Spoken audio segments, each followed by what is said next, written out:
Bonjour à tous, comment vous allez? Alors, comme vous pouvez le constater, aujourd'hui je suis en tenue traditionnelle. Nous parlons aujourd'hui d'art, nous parlons aujourd'hui de culture, nous parlons aujourd'hui de tradition.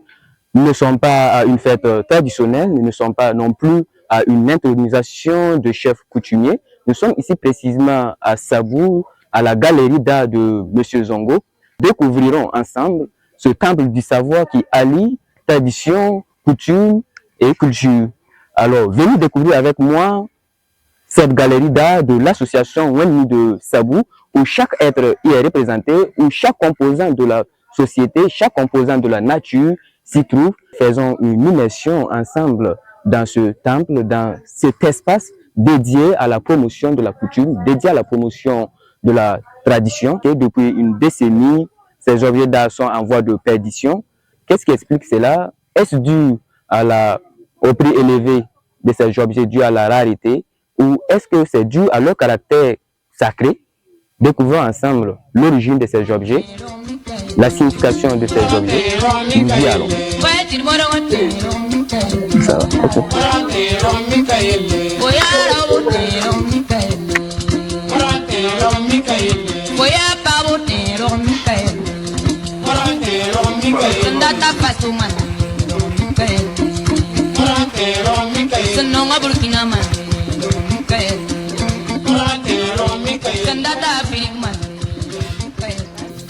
Alors bonjour monsieur. Bonjour. Comment vous allez? Ça va super bien. Alors, où nous nous trouvons exactement? Alors, nous sommes à Sabou, précisément à la mare au crocodile sacré de Sabou, dans une boutique galerie d'art, c'est M. Zongo, qui est scindé avec l'association de personnes vivant avec handicap à Sabou.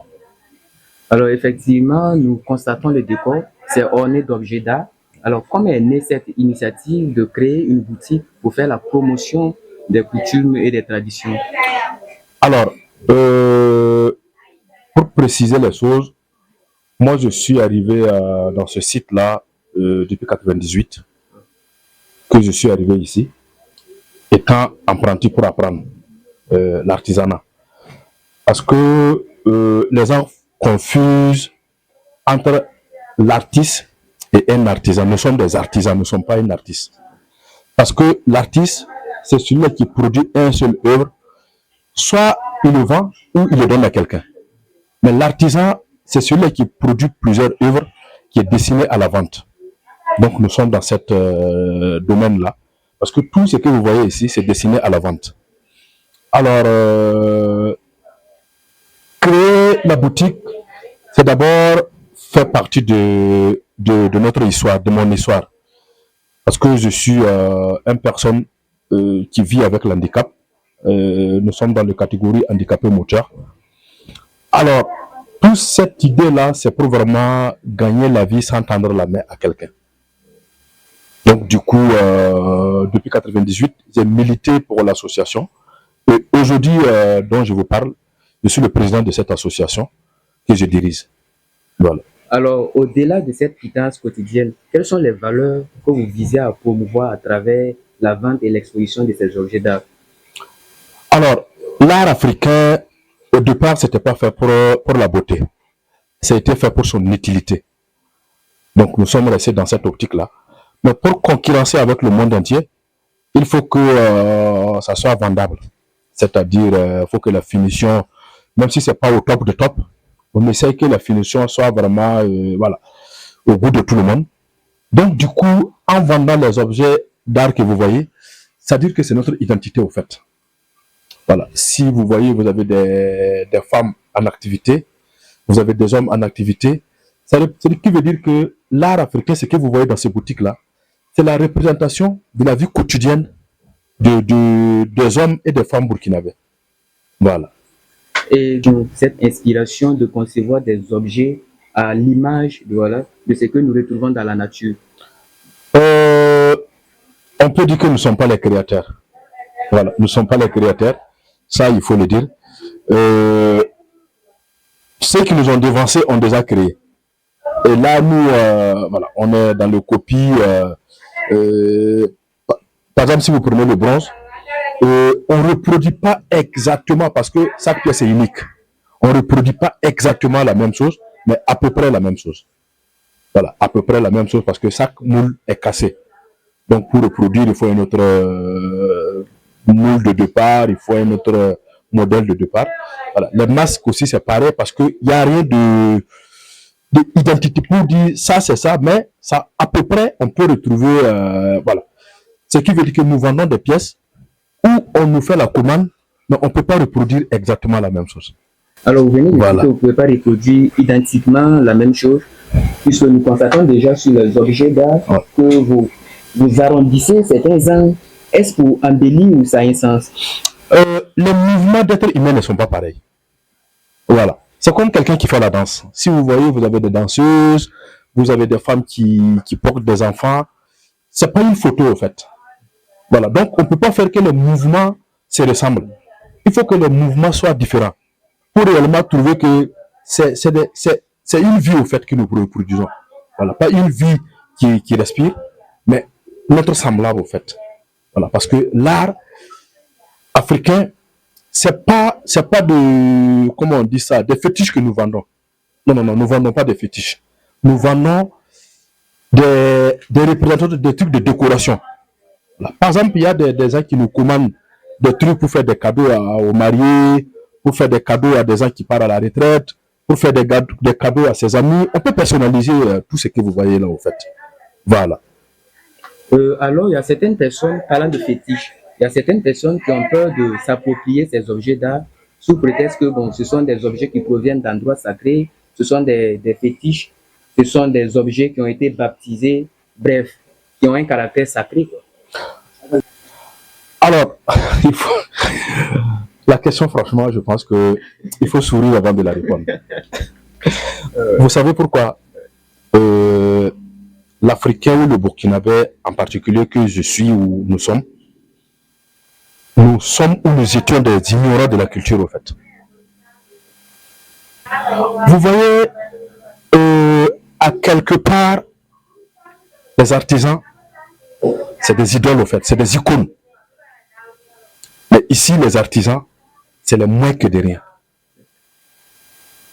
Parce que quand vous vous intéressez pas à votre culture, c'est comme si vous ne vous intéressez pas à votre identité.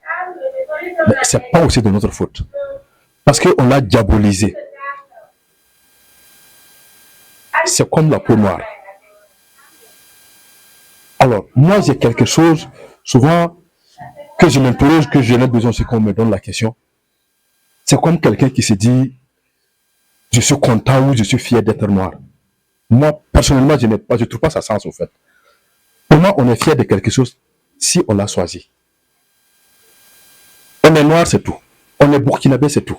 On ne se compare pas à quelqu'un d'autre. Donc, l'art que vous voyez là, si jamais on ne s'approprie pas, pour dire que c'est nous, pour dire je suis Niwaga, je dois avoir un daba, comme ce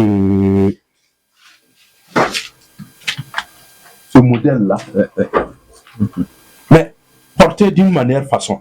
Parce que les Nigno aussi ne portent pas ça comme ça. Ils portent ça comme ça, mais moi je ne peux pas le porter parce que je suis Niwaga. Le porteur de masque, si c'est des sikoum, il doit avoir un masque, c'est lui. Ça ne veut pas dire que je porte un masque pour aller danser dans un funérail. Nous constatons dans certaines cérémonies, nous constatons dans la vie courante qu'il y a peu de personnes qui portent ces objets d'art, qui se présentent avec ces objets d'art. Et souvent dans certaines maisons, dans certains endroits, dans certains espaces, on remarque rarement, voilà, le décor fait sur la base d'objets d'art et tout. Qu'est-ce qui explique cela? Est-ce dû à la rareté de ces objets ou est-ce dû au prix élevé, voilà, que vous voulez taxer? L'art n'a pas de prix. Ça n'a que de la valeur. L'art n'a pas de prix. Ça n'a que de la valeur. Tout ce qui prend de la valeur, il faut être le consommateur pour comprendre. Vous voyez, souvent tu peux aller acheter quelque chose. Peut-être, qu'est-ce que tu te dis?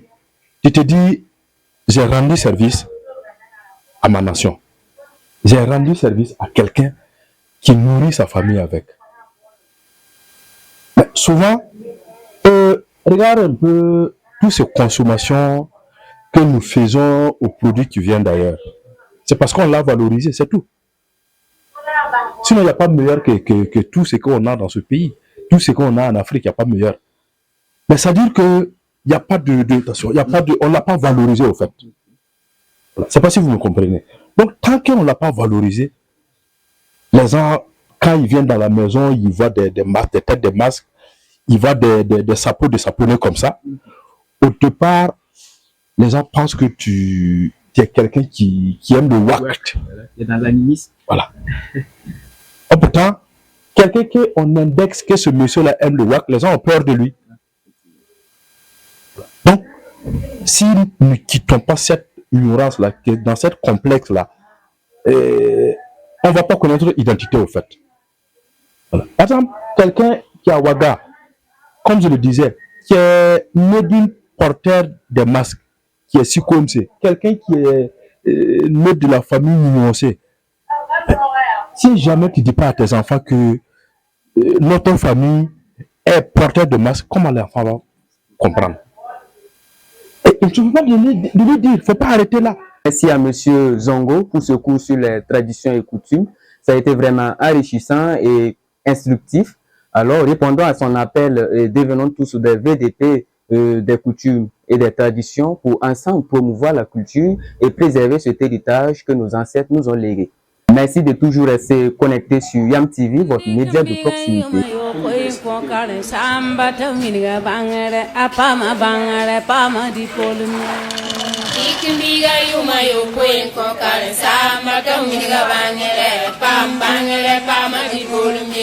I'm taking big and you my point, conquering some, but I'm going to bang it.